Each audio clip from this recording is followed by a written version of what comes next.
All right, so we're now going to talk about managing our stress. So, management techniques. And what I want to say about these before we get into them is these stress management techniques are not only going to be things you try to do in the face of stress or when you feel stress coming on, but I really want to emphasize that these are stress management techniques you can do proactively to manage stress. So it just doesn't have to be when you're in the midst of stress. I really encourage you to think about some of these and think about incorporating them into your life proactively, just as sort of everyday ways to live your life. Because then when stress does occur or when stress does come on, you'll be more prepared because you will have maybe practiced some of these and you'll be more aware of how they help you and you'll just be more used to them. So really think about proactively introducing some of these into your life, as well as maybe when stress comes on, you can resort to some of these. A lot of these stress techniques you may already know about, you've probably already tried. I'm probably not going to share maybe a lot of new information, but I'm really hoping that these stress management techniques that I've chosen to share with you can be a source of support, and maybe you want to try some of them. So the first one I'm going to get into is taking time for yourself. Really important. You might be sitting there thinking, wow, how do I do that? How do I start? But I really believe that if we just carve out 15 minutes a day for ourselves, that is a starting point.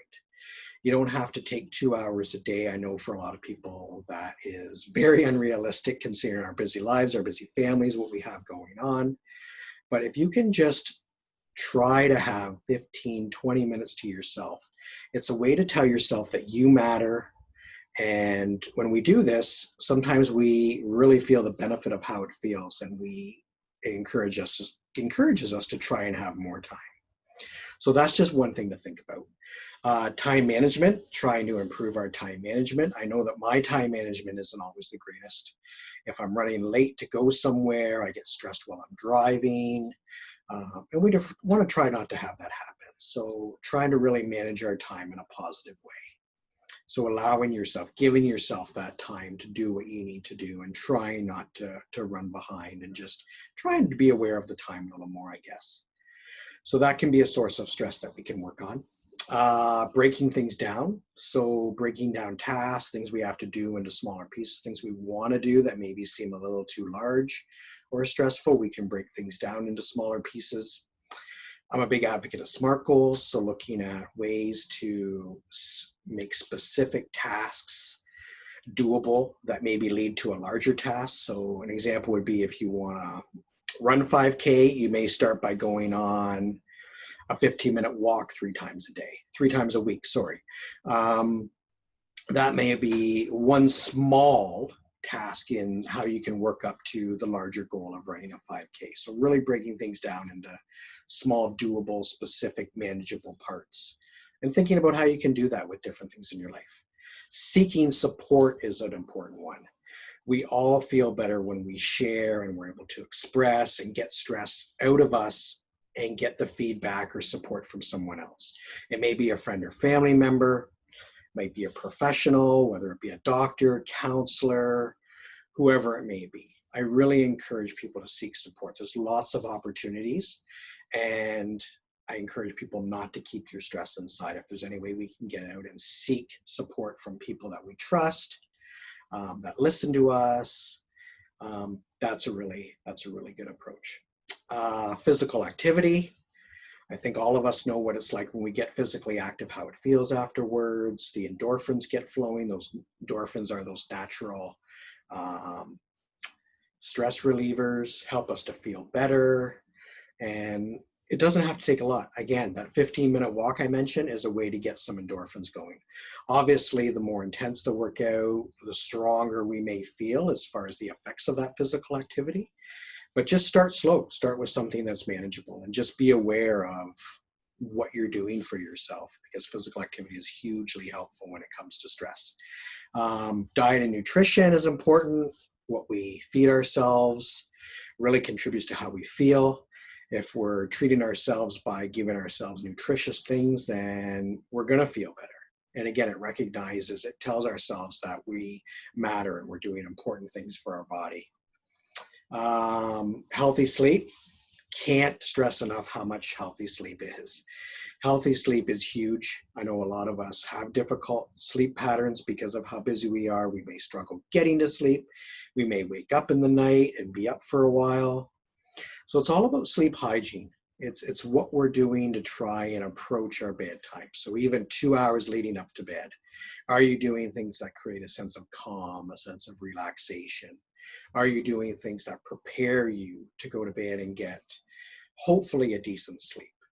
So if you look up the topic of sleep hygiene, there's lots of great suggestions on what you can do leading up to that time where you want to go to sleep.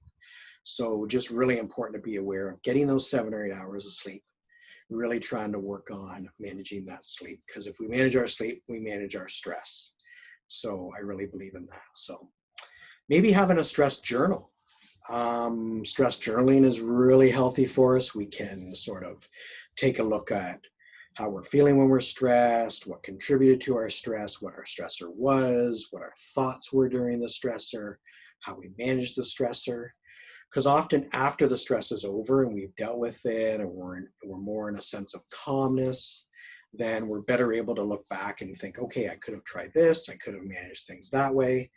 And certainly looking back at our past stressors through the eyes of a journal is a really good idea, and it can really be insightful and positive learning for us.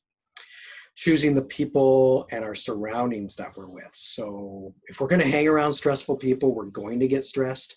If we're going to hang around negative people, we're going to get negative, which contributes to our stress. So really choosing the people and our surroundings that we choose to be in. So just having some awareness of that, right? And taking stock of what's the impact these people are playing on my stress. What's the impact of this environment, the things that I choose to do, the places I choose to go, and what things about the people and things I do are impacting my stress levels. Because there's probably improvements we can always make. So evaluating those things is positive. Controlling what we can control. I know we want to control a lot of things in our lives and we feel out of control often, looking for that source of control.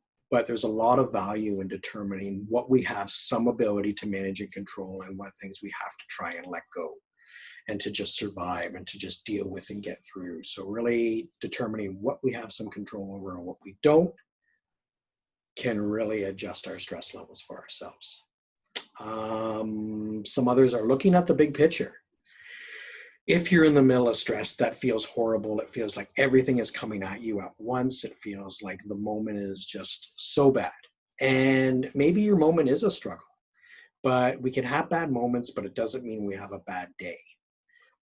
We can have a bad day. It doesn't mean we're having a bad 2 days or a bad week. So really looking at the big picture. Is this going to matter tomorrow?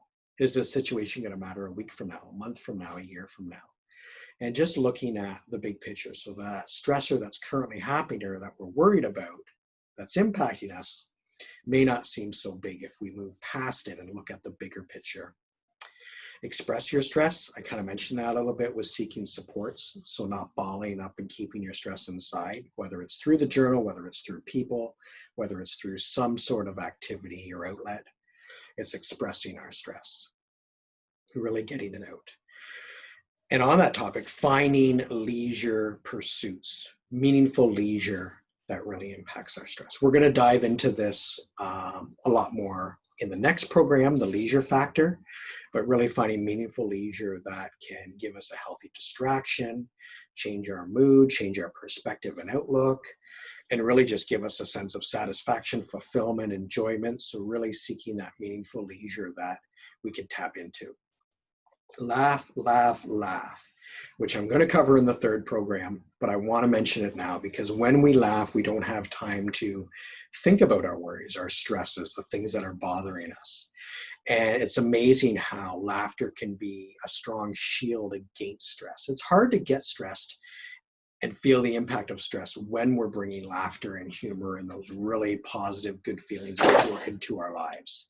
So really thinking about laughter in your life? Where can you seek laughter? What makes you laugh? And really move towards those sources of laughter for you.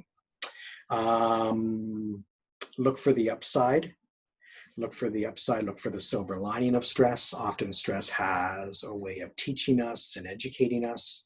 We can learn from our stress. There's often a silver lining attached to our stress.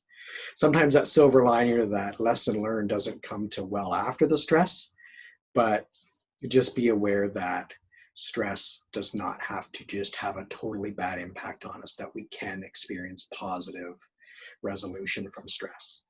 So those are some of the techniques I wanted to share with you. I'm sure maybe you have some that have worked for you. There's a lot more. We will get into a lot more positive ways to manage stress as we get into the next programs, the second and third one.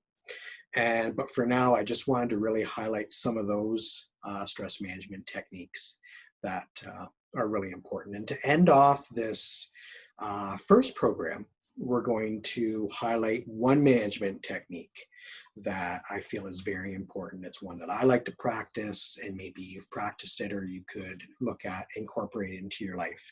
So now we're going to get into that specific stress management technique, and hopefully you can find it somewhat helpful.